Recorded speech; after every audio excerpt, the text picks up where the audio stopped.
Hi everyone, I'm Shaylin here with Reedsy, and today I'm going to be sharing 3 writing tips that I don't hear people talk about that often. Now these aren't unheard of writing tips, they're not super secret, but they're just not things that I hear talked about that much, and I think they're actually really great. I think they're really helpful.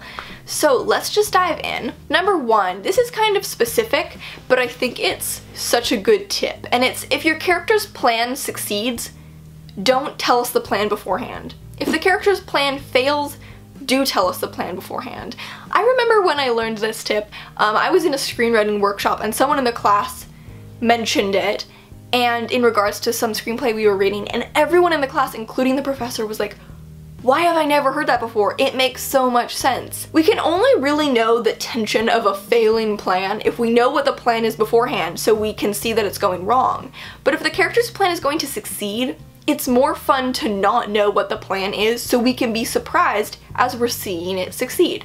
Now of course knowing this is gonna kind of ruin TV for you because you're now gonna know if a character will succeed or fail. Number 2, if you're stuck on writing, listen to audio of people reading their writing. This is more of a processy one, so of course it won't work for everyone, but it really works for me, and I know a lot of people that it really works for. I find that audio input is really good for getting my brain working. I think that hearing people read their writing, you kind of start to feel the rhythm of what writing is supposed to sound like, and you kind of just like tack onto it with your own idea or your own story. And I don't mean listening to music, I mean listen to an audiobook, listen to someone reading their writing. I think one of the best ways to do this is to go to an actual reading, look up to see if there are any in your area.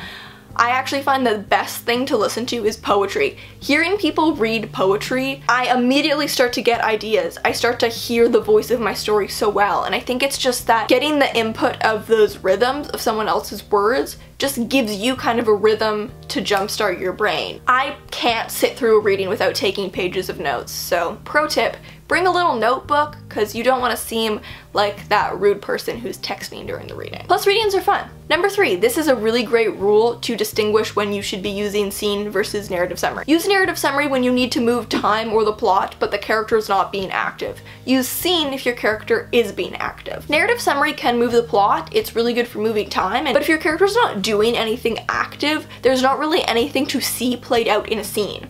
But as soon as your character is doing something active, let us see it played out in scene rather than narrative summary. It's a really good rule of thumb to follow. There's always going to be exceptions to these things, but when in doubt, I think it really helps to find the balance between narrative summary and scene, which a lot of writers can struggle with. So those are 3 writing tips that I think are really great, but that I don't hear talked about that much. What's your favorite unusual writing tip? One that you don't hear people talking about a lot? Let me know in the comments. So thank you so much for watching, and remember to subscribe for new writing, editing, and publishing videos every Tuesday and Friday. Until next time.